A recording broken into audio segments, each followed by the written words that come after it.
गुजरात और हिमाचल के सियासी समर में कौन कितने पानी में है।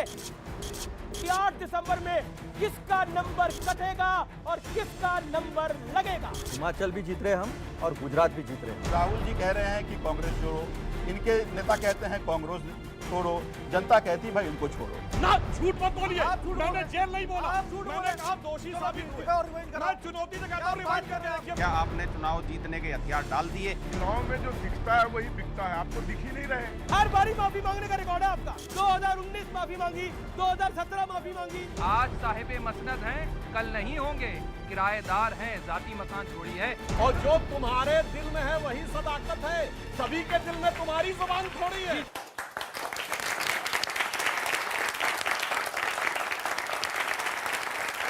नमस्कार व्यूअर्स, आप देख रहे हैं सीएनबीसी आवाज पर टक्कर। इस समय हिमाचल के बाद गुजरात में भी चुनावी शंखनाद हो गया है। 1 दिसंबर और 5 दिसंबर को गुजरात में वोटिंग होगी और 8 दिसंबर को हिमाचल के साथ साथ गुजरात का नतीजा यानी रिजल्ट भी सामने आ जाएगा। लेकिन इस बीच दम घोटने वाले प्रदूषण पर खूब सियासी वार, पॉलिटिकल वार, पलटवार हो रहे हैं। बीजेपी पूछ रही है जो दिल्ली नहीं संभाल सके वो गुजरात कैसे संभालेंगे। अरविंद केजरीवाल ने भी भगवंत मान के साथ प्रदूषण पर एक प्रेस कॉन्फ्रेंस करी शुक्रवार को और माना कि पंजाब में पराली का जलना उनकी सरकार की नाकामी है। हालांकि उन्होंने हालात सुधारने के लिए 1 साल का वक्त और मांग लिया है। हालांकि गुजरात में आम आदमी पार्टी ने अपने सीएम कैंडिडेट का ऐलान कर दिया है। ईदूषण गढ़वी आम आदमी पार्टी का बड़ा चेहरा होंगे। दूसरी ओर कांग्रेस ने चुनाव की तारीखों के ऐलान के साथ चुनाव आयोग पर तंज किया और बीजेपी के दबाव में काम करने का आरोप मढ़ दिया। तो बीजेपी पलटवार करते हुए कह रही है कि कांग्रेस हार के डर से बौखला गई है, आने वाले दिनों में ईवीएम पे ठीकरा फोड़ेगी।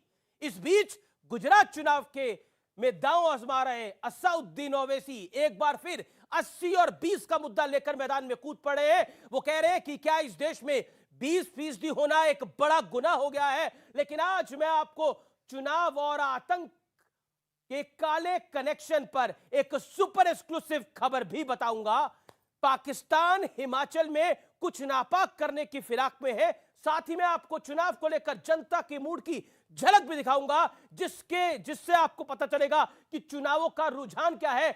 गुजरात और हिमाचल के सियासी समर में कौन कितने पानी में है। तो आज जनता जनार्दन के बीच और एनालिस्ट और पैनलिस्ट के बीच होगा सबसे बड़ा संग्राम। 8 दिसंबर किसका नंबर, 8 दिसंबर किसका नंबर, आज का टॉपिक यह है क्योंकि 8 दिसंबर में किसका नंबर कटेगा और किसका नंबर लगेगा।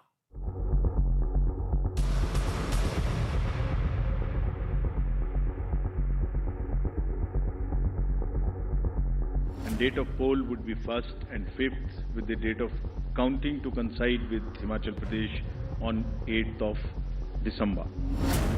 गुजरात में सियासी टक्कर की तारीख तय हो गई है। 1 दिसंबर को पहले चरण के लिए वोटिंग, 5 दिसंबर को दूसरे दौर की वोटिंग और 8 दिसंबर को हिमाचल के साथ ही गुजरात का भी रिजल्ट। लेकिन चुनाव की घोषणा से पहले ही कांग्रेस ने चुनाव आयोग पर तंज कसते हुए ट्वीट किया। लिखा, भारत निर्वाचन आयोग एक स्वायत्त संस्थान है, ये निष्पक्ष चुनाव करता है। ट्वीट में नीचे गांधी जी के 3 बंदर भी दिखाए गए। ये कबूलनामा है कांग्रेस का कि वो गुजरात का चुनाव बुरी तरह से हार रही है, हिमाचल का चुनाव बुरी तरह से हार रही है।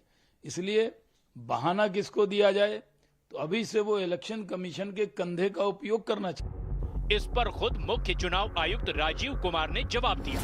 लेकिन जो भी पार्टी किसी भी कारण से या जो भी कैंडिडेट किसी भी कारण से वो सवाल उठाते रहे हैं, जब रिजल्ट आए तो उनको मालूम हुआ अरे ये तो सवाल मुझे नहीं उठाना चाहिए था, ये तो मेरे फेवर में ही रिजल्ट आ गया।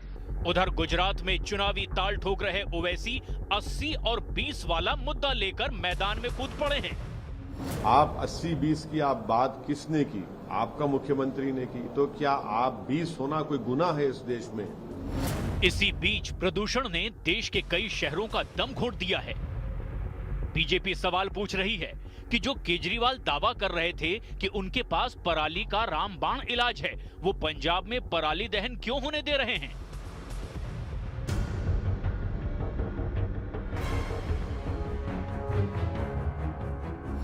ऐसा जो भाषणबाजी आपने पहले किया था और आपकी जो कारगुजारी है, इन दोनों के बीच में जो फर्क है वो हम देख रहे हैं।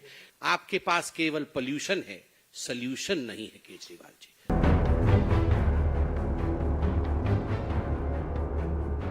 अगर पंजाब में पराली जल रही है, उसके लिए हमारी सरकार हम जिम्मेदार हैं। अगले साल तक पराली के जलने का इंसिडेंस काफ़ी कम होगा। कई सारे कदम उठाए जाएंगे, स्पेसिफिक कठोर कदम उठाए जाएंगे। लेकिन आज सबसे बड़ा सवाल है कि चुनाव में किसका पलड़ा भारी दिख रहा है।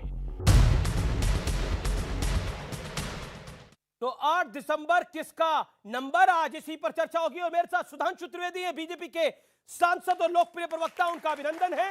मेरे साथ अतुल लोंदे हैं, प्रवक्ता कांग्रेस पार्टी के और महाराष्ट्र कांग्रेस के चीफ स्पोक्स पर्सन भी हैं, उनका भी अभिनंदन है।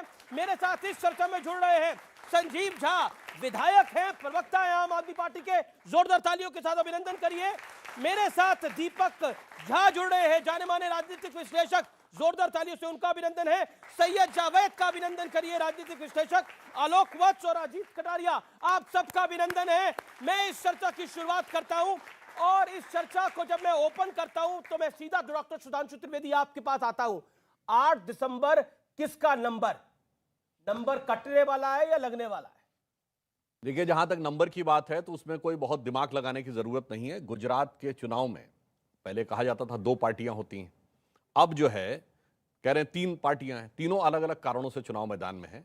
कांग्रेस सिर्फ जमीन बचाने के लिए चुनाव मैदान में है, आम आदमी पार्टी हैसियत बनाने के लिए चुनाव मैदान में है, और सिर्फ भारतीय जनता पार्टी सरकार बनाने के लिए चुनाव मैदान में है। इसमें किसी प्रकार की कोई दुविधा नहीं है।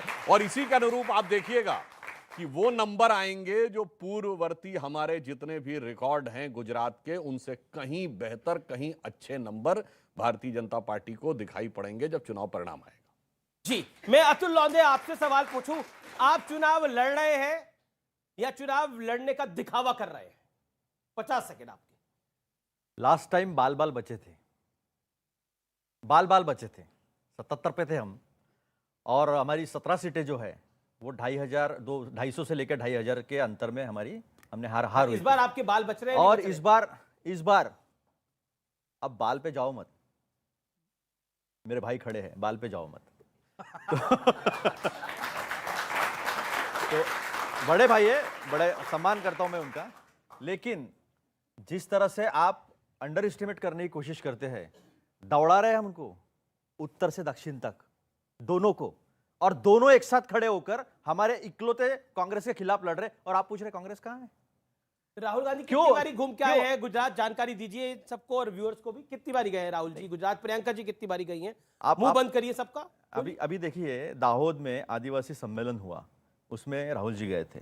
7 सितंबर से भारत जोड़ो शुरू हुआ, उसके पहले 5 सितंबर को अहमदाबाद में सुनिए ना, मैं अक्टूबर नवंबर की पूछ रहा हूं आपसे। आप कह रहे 6 महीने पहले गए थे। नहीं, आप ऐसा है कि आप अपने हिसाब से पूछिए, मैं मेरे पार्टी का क्या प्लान है उसके हिसाब से बताता हूं आपको।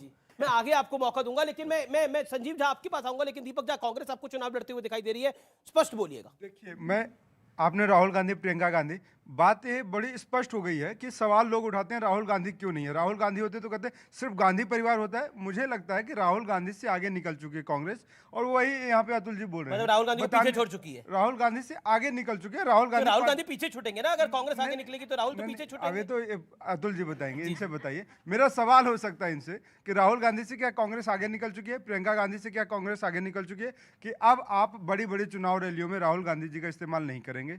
पहला सीधा सवाल है। जी। और एक सवाल है आम आदमी पार्टी से और सुधांशु जी से, क्योंकि ये लोग लक्ष्मी जी और गणेश जी की मूर्ति लगाने की वकालत करते हैं नोटों पे। तो मैं पूछता हूँ साहब, आप लोगों को क्यों नहीं बोलते कि पवन देव और वरुण देव का लगा दीजिए फोटो, तो वायु देवता शुद्ध हो जाएंगे, दिल्ली की जनता। बहुत बढ़िया, बहुत बढ़िया। लेकिन आपने दोनों से अच्छे सवाल पूछे। अब अतुल लोंदे जवाब, राहुल जी से आगे बढ़ गई है कांग्रेस, प्रियंका जी से आगे बढ़ गई, 30 सेकंड में जवाब। राहुल जी, प्रियंका जी के साथ पूरी कांग्रेस आगे बढ़ी है, और एक ऐसा नेता जो डीसीसी प्रेसिडेंट था, एक जिले का प्रेसिडेंट था, आज राष्ट्रीय प्रेसिडेंट बना है। यहां तो चुनाव होते पता ही नहीं चलता है, जो अध्यक्ष होता है ना उसको तो बड़ी रैलियों में राहुल प्रियंका क्यों नहीं दिखाई दे रहे? सवाल ये है। रैली 2 बड़ी हो गई है, और इसके बाद 12 नवंबर बड़ी रैली में क्यों नहीं दिखाई दे रहे? सुनिए, बड़ी रैली हमें होंगी, जिनको डर है वो बार बार जा रहे, जिनको डर है वो बार बार जा रहे।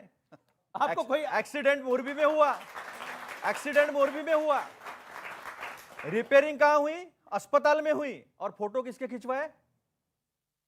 ये हाल है जी। तो मैं संजीव झा का रुख करता हूं। संजीव झा, मैं आऊंगा आपके पास। संजीव झा, ये बड़ा अच्छा एक सवाल आया। अब पहली बात आपसे, क्या कांग्रेस आपको लड़ती हुई दिख रही है? दूसरा पॉइंट, वायु प्रदूषण इतना हो रहा है तो वायु देवता की फोटो लगवा लीजिए तो प्रदूषण कम हो जाएगा। चला यहां से।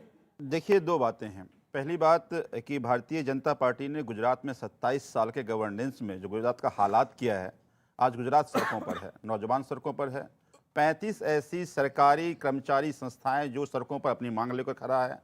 मोरबी की घटना ना केवल वो जघन्य अपराध को दिखाता है, जघन्य हत्या को दिखाता है, बल्कि भ्रष्टाचार का क्या नंगा नाच है वो भी दर्शा रहा है। लेकिन कांग्रेस 27 साल से केक वॉक देती रही और अब जनता को कांग्रेस पे भरोसा भी नहीं है। भरोसा इसलिए नहीं है, मैं गोवा का उदाहरण देता हूं आपको कि 11 विधायक जीत कर आए और 8 चले गए बीजेपी में। तो जनता को यह लगता है कि अगर मैं कांग्रेस को वोट देता हूं तो इनडायरेक्टली वो बीजेपी में चला जाता है। 270 विधायक इनके बिक चुके हैं।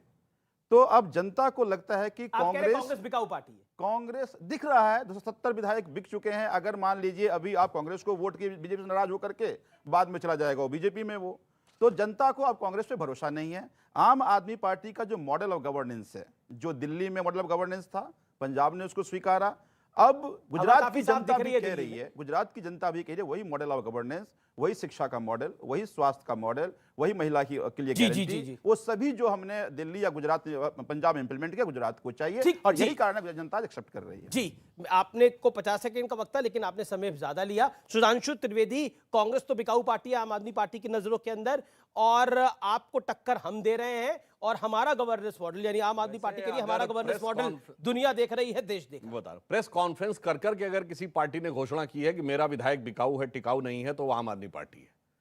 आप यह भी याद करिए, इतना ही नहीं, 90% का बहुमत है दिल्ली विधानसभा में, और प्रस्ताव पारित कर रहे हैं कि विश्वास मत। अब सोचिए 90% विधायक जिसके पास हो, जो भारत की राजनीति में इतना बड़ा बहुमत किसी को नहीं मिला, उसके बाद उसे अपने विधायकों पे विश्वास नहीं, कह रहे हैं जनता का। अरे और तो और छोड़िए, इनके संस्थापक सदस्य का विश्वास इस कदर डगमगाया हुआ है कि उसने इनको राष्ट्र विरोधी शक्तियों के साथ कह दिया था। ये इनके संस्थापक सदस्य का विश्वास है।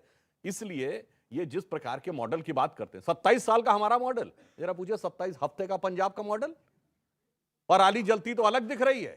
आपको पता है वहां लॉ एंड ऑर्डर की जो सिचुएशन हुई, मर्डर हुए, आपने शायद अखबार में यह भी पढ़ा हो कि बुलेट प्रूफ जैकेटों की खरीदारी बढ़ने लगी।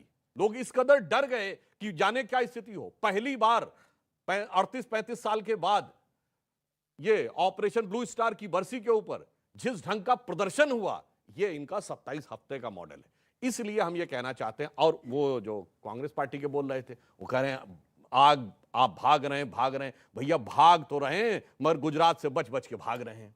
जो एक में अपने को देखिए, ये दो पार्टियां कितनी मजेदार है। एक अपने कहते हैं गांधी जी के whole sole one and only exclusive monopoly रखने वाले कॉपीराइट होल्डर, ठीक, ये कहते तो बिल्कुल ही गजब है। भैया अखिलेश जी को तो सपने में कृष्ण भगवान दिखे थे, तो कहे मैं जन्माष्टमी पैदा हुआ हूं। मगर सुनिए, नहीं, आपके बगल में राम और कृष्ण है भाई, मान लिया भगवान राम और कृष्ण के, वो कहते हैं कि राहुल, कांग्रेस ने बोला राहुल जी में उन्हें राम दिख रहे हैं, इनको केजरीवाल जी में कृष्ण दिख रहे हैं। बिल्कुल, देखिए इनको ऐसे राम दिखते थे कि राम तो दिखेंगे पर राम मंदिर के ऊपर मस्जिद बनी रहनी चाहिए। इनको कृष्ण तो दिखेंगे पर कृष्ण जन्मभूमि पे मस्जिद बनी रहनी चाहिए।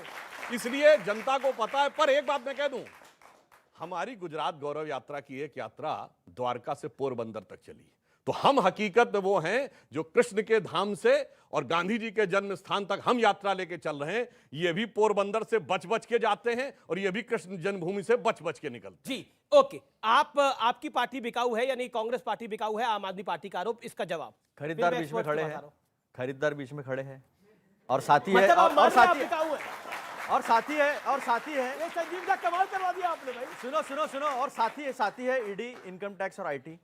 जैसे ही चले जाते हैं वॉशिंग मशीन, आप मान रहे हैं आप बिकाऊ है? आप सुनते नहीं बात। तकलीफ नहीं, ऐसा नहीं, आपने भी बहुत सारी चीजें, इन्होंने भी बहुत सारी चीजें बोली, मैं बीच में बोला नहीं। बोलिए। तो उसमें ऐसा है कि आपने खरीदार और उनके पार्टनर जो है हमने बताए, जैसे जाते हैं एकदम हाथ में रक्षाबंधन मोदी जी के साथ दिखाई देता है, तो कलोत का इन्होंने गबन किया है, इन तो जेल के अंदर डाल के लेंगे, ऐसे महाराष्ट्र में बोला गया।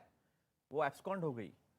बाद में वो सीधा दिखी हमें, जब सरकार बदली, 40 लोग को खरीद के सूरत से आया, उधर ले गए शिवसेना के, तो वो सीधा दिखी हमको क्या लोक कल्याण मार्ग में ईडी से बचा हुआ गुनहगार हाथ में देश के प्रधानमंत्री के सबसे बड़े जनसेवक के हाथ में राखी बांध के अपीयर हो रही थी।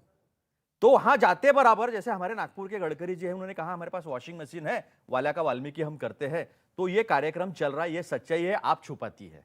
नहीं तो जेल के अंदर वीआईपी की सुविधा कैसे मिलती, एलजी ने कैसे बचाता, अभी एलजी को निकालना पड़ा, तो ये भी सामने आया है।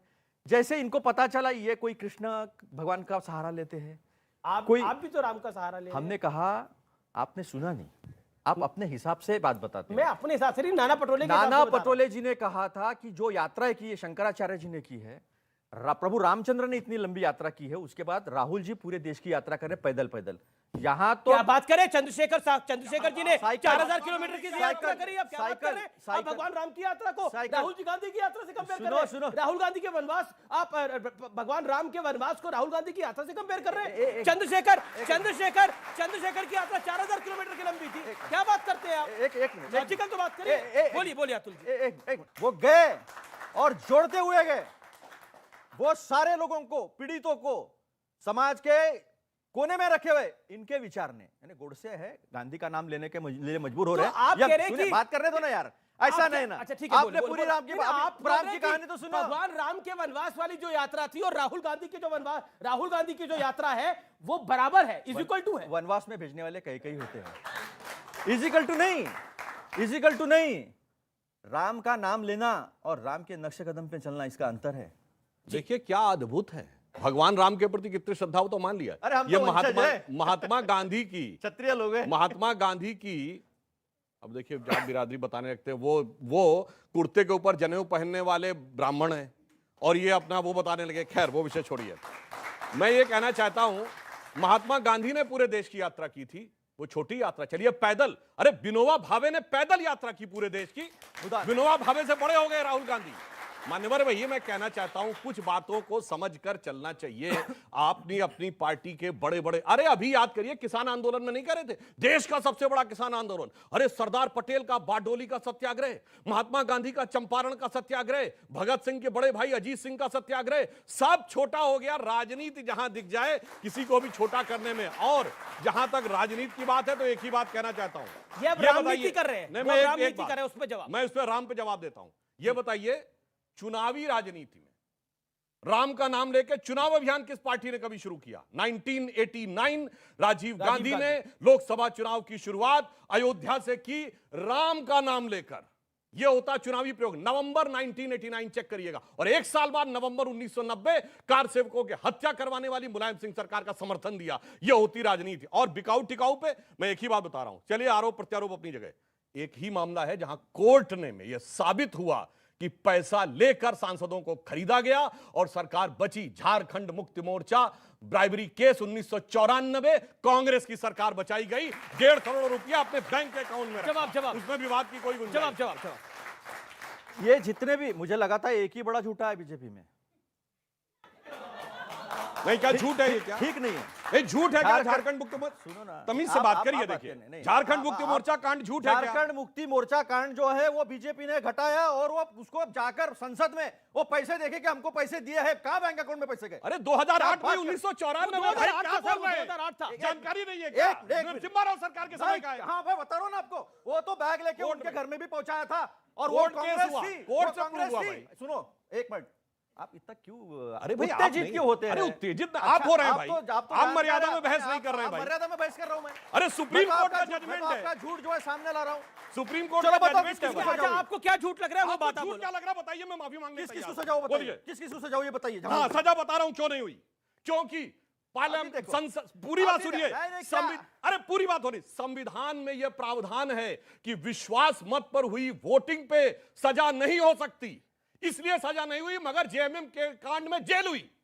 ये प्रूव हो के आया कि 1.5 करोड़ रुपया दो कैश फॉर वोट वाले कांड हुए, एक 2008 में हुआ, एक 94 वाला हुआ। 94 की बात कर रहा हूं जिसमें कोर्ट में प्रूव हो गया। पिक्चर की स्क्रिप्ट मैंने ही लिखी विलन का किरदार मैंने ही लिखा और अब जब पूछा नहीं जेल हुई, मैं पूछा किसको हुई, तो नहीं वो इम्यूनिटी मिली है, जेल हुई थी।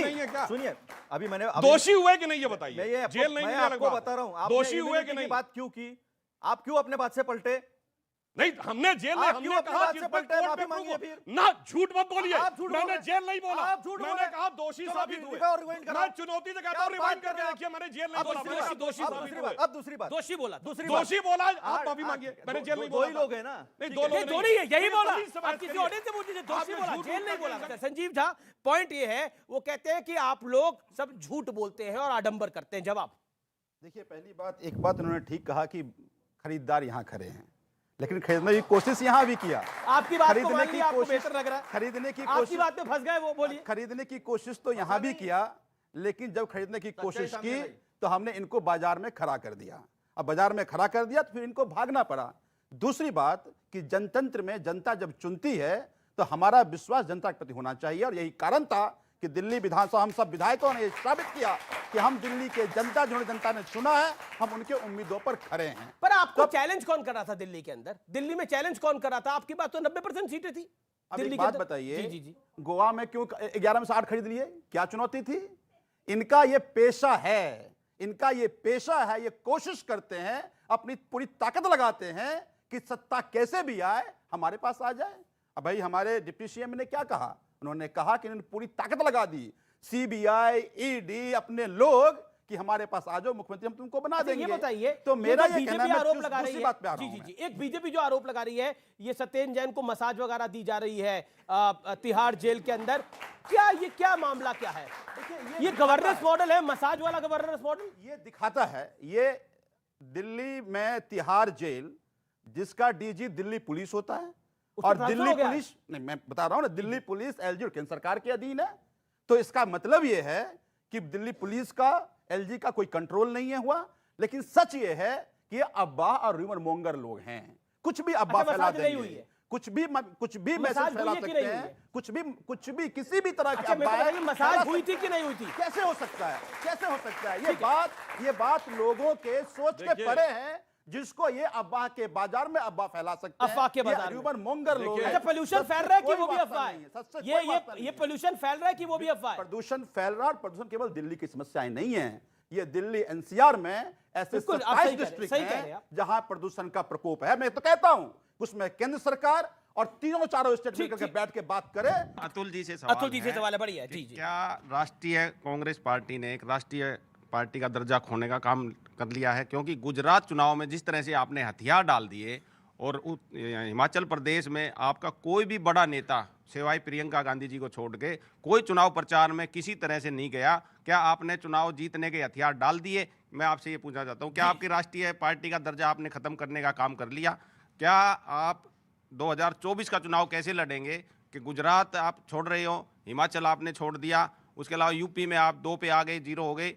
क्या आपने चुनाव जीतने का जो जज्बा होता है पार्टियों में, राष्ट्रीय पार्टियों में जो धर्म होता है, वो आपने खत्म कर दिया क्या? ये मेरे को आप जवाब। अच्छा सवाल है, जवाब इसका। आपने 2017 तक देखा होगा कि हमने कर्नाटक जीता, हमने मध्य प्रदेश जीता, हमने पंजाब जीता, हमने छत्तीसगढ़ जीता, हमने राजस्थान जीता, महाराष्ट्र में भी हमारी पोजीशन अच्छी रही। तो ये जीतने का जो है वो भुलाने की जो है कोशिश, एक प्रिंट क्रिएट करके, सुनिए ना, सुनो ना, कर्नाटक की सरकार आपने खो दी, मध्य प्रदेश की सरकार आपने खो दी, पंजाब में आपने पिछला चुनाव जीता, इस चुनाव में तो आपको बहुत बुरा हाल हुआ है। 2000 जी ठीक है सर। नहीं, ऐसा है पंजाब में आपको बहुत बुरा हाल हुआ है, ऐसा आम आदमी पार्टी ने पटक दिया। अरे सुनो, भारत जोड़ो के जो मुद्दे हैं वो मुद्दे सारे देश के हैं, उसमें महंगाई भी है, उसमें बेरोजगारी भी है, और उसमें जिस तरह से दमन हो रहा है इस देश के लोकतांत्रिक संस्थाओं का, वो भी सारे मुद्दे जो गुजरात को भी उतने ही लागू पड़ते हैं जितने देश को लागू पड़ते हैं। सिर्फ शोर मचाना और फेसबुक पे आना और प्रेस कॉन्फ्रेंस करना, ये तो आप कह रहे हैं कर्नाटक से गुजरात का चुनाव प्रचार हो रहा है आपकी राय में? बहुत बढ़िया, ये नया तरीका है। एक लाइन कह दूं आमिर जी? जी सुधांशु 10 सेकंड। अरे दे दो इनको, अरे 10 सेकंड। इन्होंने कहा ना जज्बा, इनको दे दो। तो मैं कह रहा हूँ, हाँ दे रहा हूँ, आपके कहने पे दे रहा हूँ। मेरे को नहीं दोगे आप, इनको जरूर दोगे। ख्यालात की ले लेते हैं तलाशी, जो औरों के ख्यालात की भी ले लेते हैं तलाशी, और अपने गिरमान में झांका नहीं जाता।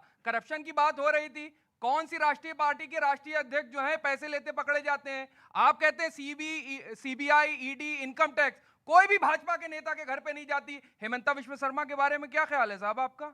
राष्ट्रीय अध्यक्ष की बात आपने की, चलिए वो तो अलग, मैं आपसे पूछूंगा कि बंगारू लक्ष्मण, नहीं मैं बोल रहा हूं, अरे मैं बोल रहा हूं भाई, बंगारू लक्ष्मण को किस केस में हुआ था बताइए, केस बताइए। वो भारत की राजनीति का अद्भुत केस था जिसमें केस ही नहीं था। चलिए कोई बात नहीं, ये बताइए, अरे भाई पूरी आरोप लगाए मनमोहन सिंह के ऊपर, आपने आरोप लगाए जिनके बारे में प्रधानमंत्री कहते हैं कि वो रेनकोट पहन करके नहाते, क्या निकला आज तक? ठीक है, आपने बोल चुके मनमोहन सिंह पे। अब मैं बताता हूं, मनमोहन सिंह पे हमने आरोप नहीं लगाए। याद करिए, तोते का पिंजरा कब कहा गया था? जब कोयला घोटाले में कोर्ट ने कहा कि जो सीबीआई हलफनामा प्रस्तुत करेगी ये किसी भी पॉलिटिकल एग्जीक्यूटिव को नहीं दिखाया जाएगा। यह बात सरकार ने यह हलफनामे में दिया, सीबीआई ने कहा नहीं, प्रधानमंत्री कार्यालय ने बुलाकर देखा था। प्रधानमंत्री आए, सीधे सर्वोच्च न्यायालय ने फटकार लगाई कि आपने भ्रष्टाचार के मामले की फाइल मंगा के क्यों देखी। ये हम नहीं कह रहे हैं। अब ये बताइए, उससे पहले आपके प्रधानमंत्री नरसिम्हा राव एकमात्र भारत के प्रधानमंत्री जो प्रधानमंत्री पद से हटने के बाद भ्रष्टाचार के आरोपों में जाके खड़े हुए कोर्ट की कचहरी में। पहली बार अगर प्रधानमंत्री कार्यालय पे प्रधानमंत्री सीधे भ्रष्टाचार के आरोप के घेरे में आए तो वो कौन था? बोफोर्स, इनके प्रधानमंत्री। पुराने लोगों को याद होगा नागरा वाला कांड, इंदिरा जी के जमाने। अरे आपको तो प्रधानमंत्री रहे हैं भाई आरोप के घेरे में, बाकी और की क्या बात करते हैं? तो मेरा सवाल जो है कांग्रेस वालों से भी है और मेरा सवाल बीजेपी वालों से भी है। आप लोगों ने बोला कि 27 हफ्ते हुए इनको आए हुए, पोल्यूशन का क्या हाल है? अभी इनको 27 हफ्ते हुए हैं, उनके हाल को हमने देख लिया, उन्होंने मान भी लिया। 27 हफ्तों से पहले लगातार कांग्रेस और अकाली बीजेपी की सरकार थी, वो पोल्यूशन के लिए, पराली के लिए क्या कर रही थी? पहले उसका आंसर दीजिए। पराली जलने का मुझे लगता है क्योंकि कांग्रेस का इससे पहले की सरकार थी तो सवाल पूछा गया, जवाब मैडम की बात कीजिए। एक है कि ये जो पराली का जो मुद्दा है 13-14 के बाद काफी सामने आया है। उसके पहले भी पराली सदियों से जल रही है। तो उस वक्त जो पोल्यूशन बढ़ा था, तो 2001-2 का आपको किस्सा याद होगा कि उस वक्त पोल्यूशन बढ़ा था गाड़ियों की वजह से, तो सीएनजी में कन्वर्ट हुआ, मेट्रो लाई गई और जो सफाई जो है वो सफाई दिल्ली की अच्छी की गई और जो है निजात पा ली गई थी। अब उसके बाद इनकी सरकार आई अकाली और बीजेपी की, तो अकाली और बीजेपी की सरकार आते सक पॉपुलेशन जो है बढ़ती गई, व्हीकल डेंसिटी बढ़ी, लेकिन ये जो है 550 करोड़ खर्चा एडवर्टाइज पे कर सकते हैं। दोनों एडवर्टाइज मास्टर है, सारी सक्सेस तो एडवर्टाइज में दिखती है। नहीं हुई पराली की बात और इस तरह से हवा का जो सरकार तो अभी तक थी, 6 महीने पहले तक थी वहां पर पंजाब के अंदर। मैं आपको क्या बता रहा हूं, आप समझे नहीं। जी समझाइए। सरकार आने के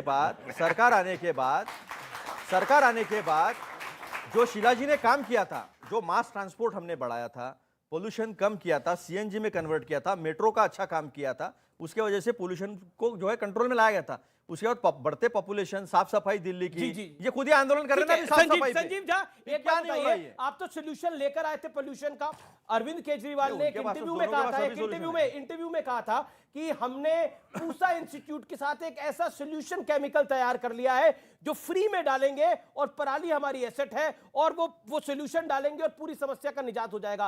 वो सोल्यूशन पंजाब में क्यों नहीं पहुंचा अभी तक? पूसा इंस्टीट्यूट जो घोल तैयार किया, जो अभी दिल्ली में हम लोग 5000 हेक्टेयर में उस घोल को डाल रहे हैं और उससे किसान को भी फायदा हो रहा है। लेकिन पंजाब में चुनौती ये है कि पंजाब में जो ही ये धान की खेती खत्म होती है, उसके बाद 10 दिन के अंदर गेहूं खेती शुरू हो जाती है। 15 दिन का गैप उसके बीच में होना चाहिए, तो वो एक चुनौती थी। मैं एक आंकड़ा बताता हूं, पंजाब में पराली जली, हरियाणा में पराली जली 2083, यूपी में पराली के केस हुए 770, दोनों जगह कम हुए, यूपी और हरियाणा में जहां बीजेपी की सरकार है। आपकी सरकार पंजाब में है, वहां केस इस बार बढ़ गए और 17,846 पराली जली। आप मुझे बताइए, आपके आने के बाद कुछ तो कम होनी चाहिए थी, ये तो बढ़ गई। अब मैं आके देता हूं, बिल्कुल ठीक कहा आपने। हरियाणा में खेती होती है, 11 लाख हेक्टेयर में पैडी खेती होती है। पंजाब में 64 लाख हेक्टेयर में पैडी खेती होती है। इस बार आप डेटा देख लीजिएगा, ARI का डेटा देख लीजिए आप, 64 लाख से केवल इस बार 40 लाख हेक्टेयर में ये पराली की शिकायतें आई हैं।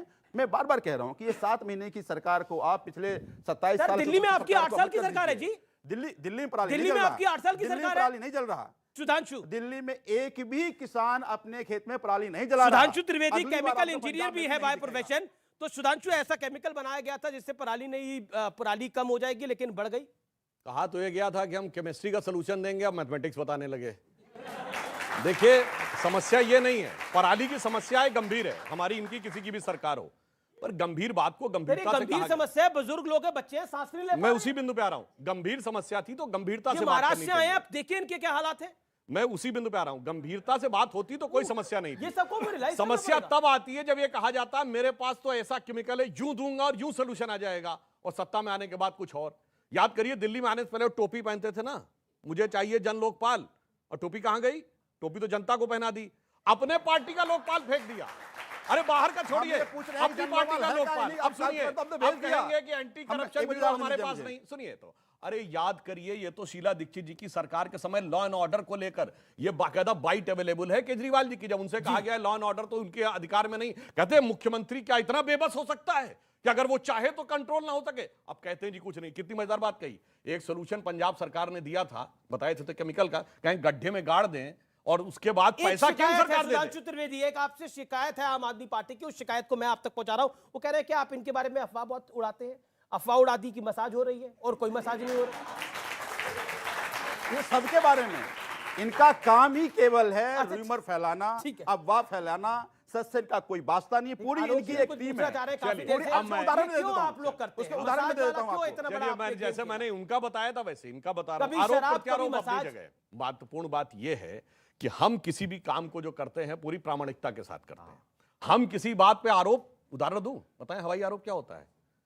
सिर्फ उदाहरण वही दे रहा हूं, जैसे इनका कोर्ट में जाके माफी किसने मांगी थी? अरुण जेटली जी से, नितिन गडकरी जी से, कपिल सिब्बल जी से, मनीष तिवारी जी से। ये होता है दुष्प्रचार, प्रोपेगेंडा फैलाना। जब कोर्ट कहे सबूत दो, सर मैं माफी मांगता हूं, तो ये तो कोर्ट की मैंने बात कही। हमारा इनका आरोप, ये इनके हम पे आरोप लगाए, हम इन पे आरोप लगाए। माफी मांगी थी वही अरुण जेटली ने निरुपम जी से माफी मांगी थी, ये नहीं बताएंगे। माफी मांगने का तो बोल, मैं कांग्रेस से ये पूछना चाहता हूं कि वाकई क्या आप गुजरात और हिमाचल में चुनाव लड़ रहे हैं? क्योंकि चुनाव में जो दिखता है वही बिकता है। आप तो दिख ही नहीं रहे, तो बिकेंगे कहां से? और दूसरी बात, मैं आम आदमी पार्टी से मैं आम आदमी पार्टी से पूछना चाहता हूं, जो बात स्कूल, हॉस्पिटल, इंफ्रास्ट्रक्चर इस सब की करते थे, अब वो गणेश और लक्ष्मी पर कहां से उतर गए? जी जी जी। अंतोगत्वा राम शरणम गच्छामि, आप दोनों वहीं पहुंच गए हैं जहां पर आपको नहीं आना चाहिए था। आइए जनता के बीच में मुद्दों की बात कीजिए, तभी आगे बढ़ने की कोई सफल कामना हो सकती है, नहीं तो वैसे ही गर्त में है और गर्त में चले जाएंगे। ओके, जवाब। गर्त में डालने वाले हमें तो कई गर्त में चले गए, 70 साल का इतिहास है। अच्छा, आपने सुनिए ना, सुनो ना आलोक जी, थोड़ा गांधी जी का तस्वीर लगाया तो थोड़ी सच्चाई भी सामने बता लाता हूं मैं। अभी ऐसी है कि हमारे लिए जनता कस्टमर नहीं है कोई चीज बेचने के लिए, जो बोलते हैं ना करते हैं। तो सुनिए ना, सुनिए ना, बात सुनिए ना, सुनिए। ये खरीद बिक्री की बात मैं नहीं कर रहा हूँ, मैं बात कर रहा हूँ कनेक्टिविटी आपको कैसे देखेंगे? कनेक्टिविटी यही टर्म अगर सुधांशु जी की पार्टी के लिए इस्तेमाल की होती तो आपका वर्जन अलग होता। ठीक है, कोई बात नहीं। तो मैंने कहा आपको दिख नहीं रहा है तो मैं आपको ले चलता हूं, क्योंकि मैं भी मध्य गुजरात में काम कर रहा हूं, मीडिया इंचार्ज हूं मध्य गुजरात का। आपको हमारी परिवर्तन रैलियां नहीं दिखती। आप राहुल जी सुनिए ना, आप तो राहुल जी अखबार और टेलीविजन में कहीं तो दिखाई पड़ते हैं। टेलीविजन की पार्टी नहीं है ना, टेलीविजन तो हमारे पास है ही नहीं। टेलीविजन का तो एंटीना ले गया कोई 14 के बाद। तो बात सुनिए, राहुल जी ने क्या कहा, हमें आपने बात किया, मुद्दों पे बात करो। टेलीविजन का एंटीना तो चला गया, कांग्रेस का एंटीना कहां है? बता रहा हूं ना, बता रहा हूं, एंटीना का वायर आपके पास है। हाँ, कांग्रेस के एंटीना का वायर भी हमारे पास है क्या? तो हमने जो लोगों को कहा, क्या कहा कि ड्रग्स मुक्त कराएंगे। हमने पंजाब को कराया था, हमने स्पेशल टास्क फोर्स लगाया था, ये क्यों नहीं लगाते? हमने मजीठिया को पकड़ा।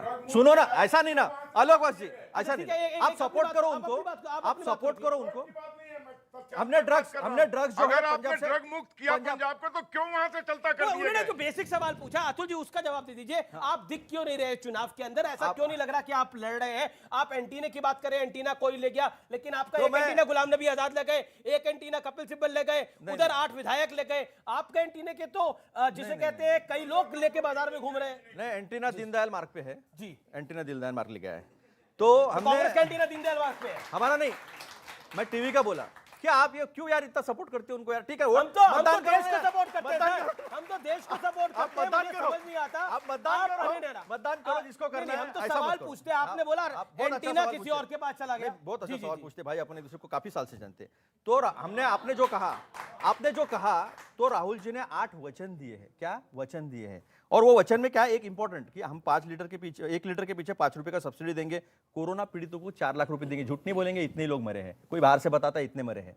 हम अपने लोगों की मौत भी एक्सेप्ट नहीं करते। कैसी सरकार है ये, किसकी सरकार है ये और किसके लिए है? सुधांशु जी देखिए, आप इतिहास के बहुत अच्छे विद्यार्थी हैं, बहुत इतिहास आपको याद है, लेकिन वर्तमान की हम बात क्यों नहीं करते? देश वर्तमान में जी रहा है, 27 साल आपके पास सत्ता है।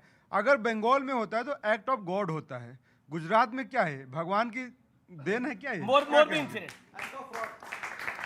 देखिए, मोरबी की जो दुखद घटना थी और उसके ऊपर सरकार ने देखिए जिस प्रकार से कार्रवाई की, 15 मिनट के अंदर कार्रवाई शुरू हुई, जितने लोगों को रेस्क्यू किया जा सकता था वो अलग। इससे ज्यादा बताइए, जिले स्तर पे जाकर प्रधानमंत्री ने समीक्षा बैठक की। ये बताइए, ममता बनर्जी ने उस जिले में जाकर समीक्षा बैठक की थी? देखिए, उन्होंने कहा अभी देश में, आपने सुना ना 5G टेक्नोलॉजी की लॉन्चिंग हुई है, उससे बड़ा दूर दूर की रिमोट सेंसिंग हो जाएगी। मगर उससे पहले इस देश में एक RG टेक्नोलॉजी है, राहुल गांधी टेक्नोलॉजी। इतनी दूर से चलते हैं कि अमेठी की जनता ने नकार दिया, दूर से देख लिया वायनाड जाना है। अब कर्नाटक से, तमिलनाडु से वो हिमाचल का भी चुनाव लड़ रहे हैं और वहां का भी चुनाव लड़ रहे हैं। ऐसी अद्भुत टेक्नोलॉजी, इतना गजब का एंटीना। सुनिए, ये एंटीना हवा को पकड़ता है, जमीन को नहीं पकड़ता। मोदी जी जमीन पे कुछ नहीं पकड़ता एंटीना, हवाई हवा में रहता है।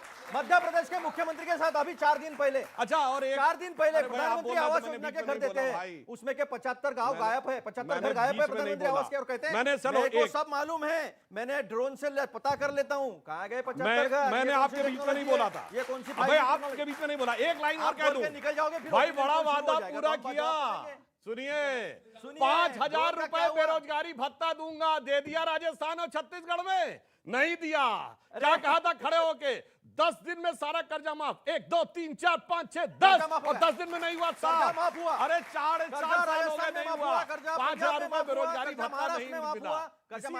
ठीक है, आप करें कर्जा, एक जगह देखिए। लेकिन राहुल गांधी जी का तमिलनाडु से प्रचार कैसा चल रहा है, नरेंद्र मोदी का गुजरात में प्रचार कैसा चल रहा है, और अरविंद केजरीवाल का गुजरात से प्रचार कैसा चल रहा है? एक ओपिनियन पोल है हमारे सामने ETG का, और वो ओपिनियन पोल कहता है कि बीजेपी, अगर चुनाव अब जो हो रहे हैं उसके अंदर बीजेपी को सीटें मिल सकती हैं 125 से 130, कांग्रेस को 25 से 33, आम आदमी पार्टी को 20 से 24, अन्य के खाते में 2 से 4। यानी कांग्रेस और आम आदमी पार्टी में स्ट्रगल होगी नंबर 2 की। यानी बीजेपी बंपर जीत दर्ज कर सकती है गुजरात के अंदर, जो ओपिनियन पोल सजेस्ट कर रहे हैं। और बीजेपी का वोट शेयर 45% रह सकता है, कांग्रेस का वोट शेयर नंबर 3 पे आ सकता है 21% ETG के पोल के मुताबिक। और अब जी दर्पण, एक और ओपिनियन पोल हुआ है, उसके अंदर क्या नतीजे आ रहे हैं वो मैं आपको बता देता हूं। लेकिन पहले हिमाचल का ओपिनियन पोल आपको बता देता हूं, जी दर्पण का। 36 से 38 सीटें 48 सीटें बीजेपी को, कांग्रेस को 20 से 28, आम आदमी पार्टी का शायद खाता खुलेगा, शायद नहीं खुलेगा। ये कुल मिलाकर सिचुएशन है। यानी बीजेपी दोनों प्रदेशों के अंदर अपने प्रतिद्वंदियों से काफी आगे रहेगी, जैसा ओपिनियन पोल के आंकड़े शो कर रहे हैं। कांग्रेस के लिए बड़ा सेटबैक हो सकता है अगर कांग्रेस का वोट शेयर बहुत कम होता है। अतुल, क्या कहना चाहते हैं? हम दोनों स्टेट जीत रहे हैं, हिमाचल भी जीत रहे हम और गुजरात भी जीत रहे हम। और दूसरी बात, 150 का दावा पिछली बार भी किया था कि 150 आने वाले हैं। पिछली बार का हमारा वोट शेयर था 42 पिछली बार का सबसे टफ इलेक्शन था बीजेपी के लिए। नहीं, लेकिन पोल तो ऐसे आ रहे थे, 42% पोल तो ऐसे आ रहे थे, पोल तो ऐसे आ रहे थे। ऐसा नहीं था, पोल जमाने में पोल ऐसे नहीं थे। नहीं, एक चीज आपको रियलाइज करनी पड़ेगी कि आप ग्राउंड पे गुजरात में नहीं दिख रहे, जिसका आपको नुकसान ओपिनियन पोल में भी दिखाई दे रहा है। मैं आपको बता, आप हिमाचल में थोड़ा ग्राउंड पे दिख रहे हो तो उसका फायदा आपको दिखाई दे रहा है। हिमाचल हम जीत रहे हैं, और हिमाचल मैं आपको बता रहा हूं, हम 45 सीटों से ज्यादा सीट जो है वो आके हम हिमाचल जीत रहे। और गुजरात में आपको दिखाई देगा, पिछली बार तो राहुल गांधी जनेऊ डाल के ऊपर हर मंदिर घूम रहे थे, इस बार कहां जा रहे हैं वो? नहीं, ऐसा है, ये सच है। सुनिए अभी इसका जवाब सुनिए। इंदिरा फिरोज गांधी मुस्लिम है और स्मृति जुबिन ईरानी हिंदू है। ये गंदा प्रचार जो है ना वो परिवार के खिलाफ, किसने करा? जिसने आंदोलन इन्होंने करा, इनके आईटी सेल ने करा। क्या बात कर रहे हैं आप? इतना सपोर्ट मत कीजिए। जिस परिवार ने, हम क्या सपोर्ट कर रहे हैं? हम तो राहुल गांधी को मुसलमान नहीं मानते भाई। कमाल की बात करते हो आप खुद ही बोले रह गए हो। हम क्या करें? इतना सपोर्ट नहीं करते। आपको तो गहलोत में भी मोदी दिख रहे हैं, आपको तो गहलोत में भी मोदी दिखते हैं, गुलाम नबी आजाद में भी मोदी दिखते हैं, कपिल सिब्बल में भी मोदी दिखते हैं। हम क्या करेंगे भाई? नहीं, चिढ़ नहीं गए। आप कमाल की बात करते हैं। मैं फिरोज गांधी को मुसलमान नहीं मानता, आप जबरदस्ती मनवाने में लगे हुए हो। कमाल की बात कर रहे हो। सेल ने जितनी गंदगी फैलाई है, सुप्रीम कोर्ट को बोलना पड़ा। सुप्रीम कोर्ट को बोलना पड़ा। क्या कहा सुप्रीम कोर्ट क्या ने? सुप्रीम कोर्ट ने बोला? क्या बोला अभी? बोलिए ना। हाँ? बोलिए। आपको द्वेषपूर्ण, क्या बोला? आपको द्वेषपूर्ण जो भाषण है ना, उसके बारे में सुप्रीम कोर्ट ने क्या टिप्पणी बोला? की है। कहाँ किसके कब बोला? द्वेषपूर्ण भाषण पे? कहाँ बताइए, कौन सा रेफरेंस? नहीं, क्या आईटी सेल के बारे में बोला? आजम खान को सजा दी ना, सही तो बोल रहे हैं। सुनिए, आजम खान को सेशन कोर्ट ने दिया, लेकिन सुप्रीम कोर्ट ने टिप्पणी की। आप इनको मालूम नहीं है तो मैं क्या कर सकता हूं? अच्छा, तो आप बता दीजिए। मैं बता रहा बताइए। हूं। बिल्कुल सुप्रीम, लास्ट टाइम भी आपने इलियास के बारे में ऐसा ही कहा था कि इनका, मैंने कहा था लास्ट डिबेट में, मैंने कहा था कि इनका खुद का सोशल मीडिया का जो प्रमुख था जम्मू का, जिसके रैना के साथ, अमित शाह जी के साथ फोटो है, वो इन्वॉल्व था अमरनाथ की इसमें। तभी आपने ऐसे सुप्रीम कोर्ट ने बोला द्वेषपूर्ण भाषण की वजह से इस देश का वातावरण खराब हो रहा है। ये बंद करना चाहिए। द्वेषपूर्ण नहीं, मैं एक बात कहता हूं गंभीरता के साथ। सोनिया गांधी जी की शादी होती है राहुल गांधी जी से, तो गांधी खानदान की हो जाती है। राजीव गांधी जी से तो वो गांधी खानदान की हो जाती हैं। इंदिरा जी की शादी होती है फिरोज गांधी से, तो वो नेहरू खानदान की रहती हैं। अब सुनिए, उसके बाद प्रियंका गांधी जी की शादी होती है रॉबर्ट वाड्रा से, फिर भी वो गांधी खानदान की रहती है। रुकेंगे एक छोटे से अंतराल के लिए, ब्रेक के लिए, लेकिन ब्रेक के बाद भी ये पब्लिक डिबेट जारी है। वेलकम बैक व्यूअर्स, आप देख रहे हैं सीएनबीसी आवाज पे टक्कर। पब्लिक का सवाल है। मैडम कुछ कहना चाहती है? मैडम अपनी बात को रखिए। हिमाचल और गुजरात में चुनाव है, मैं वोटर हूं, मुझे बहुत डर लग रहा है कि मैं ठगी ना जाऊं, मेरा चुना हुआ विधायक बिक ना जाए। आपका चुना हुआ विधायक बिक ना जाए। डर किससे लग रहा है आपको? जिसको मैं चुनूंगी। डर किससे लग रहा है? जिसे मैं चुनूंगी। जिसे आप चुनोगे। अच्छा, किसको चुनूं? परेशान हूं। अच्छा, तो आपको लग रहा है कोई बिक ना जाए, तो फिर आपकी राय क्या कहती है इसमें? वोट तो मुझे देना है ना। वोट तो मुझे देना है, ये बड़ा अच्छा है। ओके, ठीक है। मैं एक एक्सपर्ट, ओपिनियन पोल के ऊपर आपका कमेंट, सवाल नहीं, आपका कमेंट ओपिनियन पोल पे कमेंट। ओपिनियन पोल देखिए, ओपिनियन पोल हमने इससे पहले भी देखे थे और उसके बाद हमने क्या नतीजे देखे, जो भरपाई कर रहे थे कि हमें 150 सीट लेकर कर, उसके बाद 99 पे आकर के रुक गए, सेंचुरी भी नहीं भाई। एक सुधांशु जी आपसे सुन लीजिए, राहत इंदौरी साहब का शेर जो है बिल्कुल आप पे फिट बैठ रहा है। जो आज साहिबे मसनद हैं, कल नहीं होंगे, किराएदार हैं, जाती मकान थोड़ी है। आप गुजरात मॉडल 2014 से कह रहे थे, आज गुजरात मॉडल की कोई चर्चा नहीं। चलिए सुनिए, एक मिनट आमिर, इन्होंने जो बोला उसी की आगे की लाइन बता देता हूं। अरे राहत इंदौरी के उसी शेर को कंप्लीट कर देता हूं। मुझे पता है अगर है खिलाफ तो खिलाफ होने दो, ये सब धुआं है, कोई आसमान थोड़ी है। और जो तुम्हारे दिल में है वही सदाकत है, सभी के दिल में तुम्हारी जुबान थोड़ी है। जी। आप ओपिनियन पोल पर आपका पॉइंट। ओपिनियन पोल तो आपने भी देखा है, बहुत ऐसे ओपिनियन पोल आ गए जो हवाई हो गए। आपको लगता है कि ओपिनियन पोल से उल्टा रिजल्ट देती जाएगा? बिल्कुल उल्टा रिजल्ट। और अगर नहीं आया 8 दिसंबर को तो हम यहाँ पे रहेंगे, आपके सामने माफी मांग लेंगे।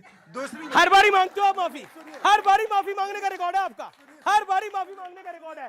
2019 माफी मांगी, 2017 माफी मांगी, 2017 में आप इसी मंच पे बोल के गए थे कि बीजेपी की सरकार नहीं आएगी, सपा और कांग्रेस सरकार बनाएगी, लेकिन बीजेपी की 325 सीटें आई। 2019 में आपने बोला बीजेपी 150 का आंकड़ा क्रॉस नहीं करेगी, बीजेपी ने 300 क्रॉस करा। बताइए। देखिए, हमारे सामने मायावी व्यक्ति खड़े हैं। भाजपा और आम आदमी इतनी मायावी है, भगवान के नाम पे फोटो लगा के कहते हैं बरकत हो जाएगी, तरक्की हो जाएगी। अरे बताइए ना, पोल्यूशन पे आपने बात नहीं करी।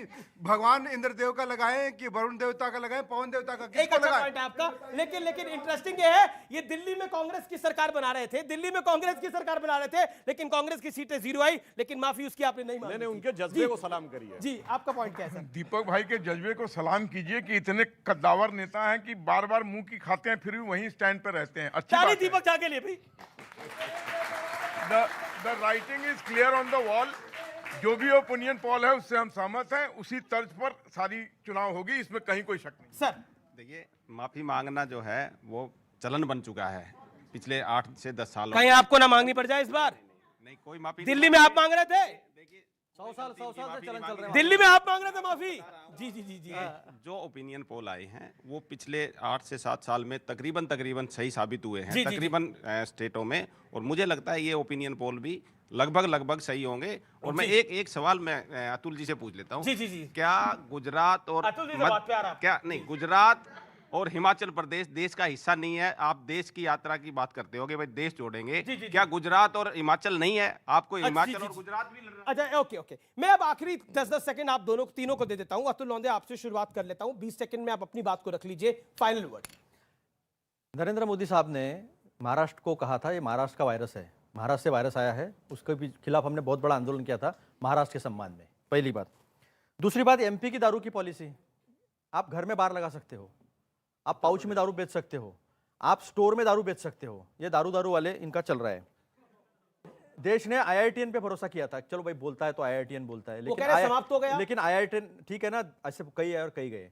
तो आईआईटीएन जो है ना, आईआईटीएन ने 82 रुपये डॉलर क्यों गया, 7 के ऊपर महंगाई कंटिन्यू क्यों है, एक्सपोर्ट क्यों कम हुआ, चाइना के साथ हमारा 23 बिलियन डॉलर से 101 बिलियन डॉलर तक कैसा व्यवहार बढ़ गया, हम कैसे उसमें माइनस होते जा रहे हैं, केवल 2-4 ऐप बंद करके हम कैसे दिखा रहे हैं। इस पे आईआईटीएन बात नहीं करता। आईआईटीएन बात करता फोटो पे लगा दो, कोई धार्मिक पंडित कोई कहे तो ठीक है, लेकिन एक आईआईटीएन कहता है कि इसके लिए सोल्यूशन नहीं बताता है, वो कहता है इसके ऊपर इसके फोटो लगा दो। तो दोनों जो है एक नैया में सवार है। एंटी इनकम्बेंसी है, एंटी इनकम्बेंसी के होठ सक करने के लिए बी टीम जो है वो दोनों वहां पहुंची है, उससे हम डरते नहीं है। इनका जवाब देना बहुत जरूरी है। जी। भारत जो है ना, वो पैदल चल रहे हैं, एक बार भी इधर उधर डेविएट हो जाएंगे ना तो जा नहीं पाएंगे। 3600 किलोमीटर चलने का, यहां तो अगर 2 घंटे चल लेना तो 200 घंटे का शो हो जाएगा। वो इंसान 1400 किलोमीटर पूरा कर चुका है, अब डेविएट नहीं हो सकते। पैदल चलने वाला जो है ना, डेविएट नहीं हो सकते। पैदल चलना ही महानता है। ओके, सुधांशु त्रिवेदी जी, सुधांशु अब हो गया शंकराचार्य जी से राम का अपमान कर दिया इन्होंने, पैदल चलना महानता बोल के। नहीं, आप ही कह रहे हैं पैदल चलना ही महानता है भाई, तो फिर वो उसी को महानता मान लेते हैं। विनोबा भावे जी का, सुधांशु जी, मैं तो कह रहा हूं पैदल चलना महानता है भाई। क्यों अरे वही तो कह रहा हूं, क्यों मैं कहां कह रहा हूं, क्यों? सड़क पे उतर के लोगों से, सड़क पे लोगों से उतर के लोगों को समझ रहे हो, क्या बात कर रहे हैं? प्रभु राम का अपमान कर दिया। देखिए दोनों का चेहरा क्या, हकीकत क्या है। राहुल गांधी जी की पिछली वाली एमपी की दारू पॉलिसी चेक कर लीजिए, उन्होंने बोला है कि मेरी यात्रा आरएसएस की विचारधारा के खिलाफ है। बिल्कुल है। और यहां पे आके कहते हैं महंगाई बेरोजगारी, अरे नाम रखते बेरोजगारी हटाओ, नाम रखते महंगाई की यात्रा तो हम मानते। अब ये देखिए इधर इनका देखिए, अपने अपने टर्न पे बोलिए मान्यवर, इनका देखिए सुबेरे सुबेरे केजरीवाल जी ट्वीट करते हैं आज 11 बजे अत्यंत महत्वपूर्ण प्रेस कॉन्फ्रेंस करने जा रहा हूं, और अत्यंत महत्वपूर्ण प्रेस कॉन्फ्रेंस करते हुए वो इस कहते हैं कि साहब उस पर फोटो होनी चाहिए। तो मैं तो सिर्फ एक लाइन कहूंगा, जो कुछ हो रहा है चुनावी दिशा में भी हमें बहुत अच्छा लगता है। कारण जानते क्या है, बंगाल में चुनाव आते हैं तो ममता बनर्जी चंडी पाठ करने लगती हैं, उत्तर प्रदेश में चुनाव आते हैं तो प्रियंका गांधी जी देवी स्तुति करने लगती हैं, उत्तर प्रदेश के चुनाव में अखिलेश को भगवान नजर आने लगते हैं, गुजरात का चुनाव आता है तो केजरीवाल जी को नोट पे भगवान का स्थान नजर आने लगता है। तो मुझे लगता है कि मोदी जी के आने के बाद भाजपा की किस्मत बदली, देश की सूरत बदली और इनकी फितरत बदली। ओके, और इनकी सीरत भी पूरे देश को पता चल गई। जो गई। लक्ष्मी और गणेश जी वाला एक प्लैंक चला, आपने बोला कि नोट पर होनी चाहिए अर्थव्यवस्था को बेहतर बनाने के लिए, तो फिर तो हर क्रिकेटर अपने क्रिकेट बैट पे Don Bradman, Sachin Tendulkar, Brian Lara की फोटो लगा ले, बोला छक्के लगेंगे जी। देखिए मैं उस पे भी आता हूं, लेकिन जो एक क्वेश्चन वहां से, टैक्स पेयर का पैसा किसको मिलना चाहिए? अभी 75 साल से टैक्स पेयर का पैसा केवल बड़े बड़े व्यापारियों को टैक्स रिबेट में मिलता था, वो यहां से भाग जाते थे, उसका नुकसान देश की जनता को भुगतना पड़ता था। आज टैक्स पेयर का पैसा हम गरीब को दे रहे हैं। फिलहाल सीएनबीसी आवाज की टक्कर में इतना ही। उम्मीद है आज का कार्यक्रम आपको पसंद आया होगा। आप तमाम पैनलिस्ट का बहुत बहुत शुक्रिया हमारे साथ जुड़ने के लिए, एक्सपर्ट्स का बहुत बहुत शुक्रिया। फिलहाल इतना ही, नमस्कार।